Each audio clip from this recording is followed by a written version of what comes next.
The Hawks have, on the other hand, have starting quarterback Karst Hunter, who had an outstanding season thus far. In IUP's last matchup against Gannon, Hunter delivered a standout performance. He accumulated a season high of 303 passing yards and threw for 3 touchdowns.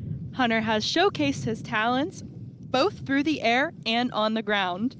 He is second on the team for rushing this season with 463 carries and 4 rushing touchdowns. Hunter is not the only Crimson Hawk with an exceptional season so far. Wide receiver Maurice Massey had all 3 touchdowns through the air against Gannon. He had 6 receptions in total for 181 yards. Massey was also named PSAC West Co-Offensive Athlete of the Week after his performance. Over the course of the season, the Hawks had several heartbreaking losses in the final seconds of action. Today, IUP will look to build off of their big 35-7 victory and finish the season off strong.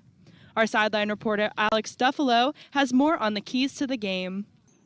At the beginning of the season, IUP's head coach Paul Tortorella said that the team needed to work on their clock management at the end of games. There's certain intangibles that lead you to win close games, and if you don't have those intangibles, you lose close games. Despite working on these late game situations in the offseason, Tortorella finds himself in a situation where the team has now lost 2 back-to-back close games. How will this team bounce back? On the other end of today's matchup, Seton Hill has a dominant running back who is currently first place for rushing in the PSAC.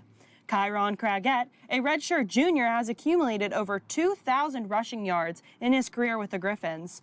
He was a staple in last week's game against Cal U as he put 2 touchdowns on the board for Seton Hill and rushed for 87 yards. During this game, IUP needs to have a 60-minute mentality. The entire team needs to forget about the last 2 weeks and come into this game ready to give it their all.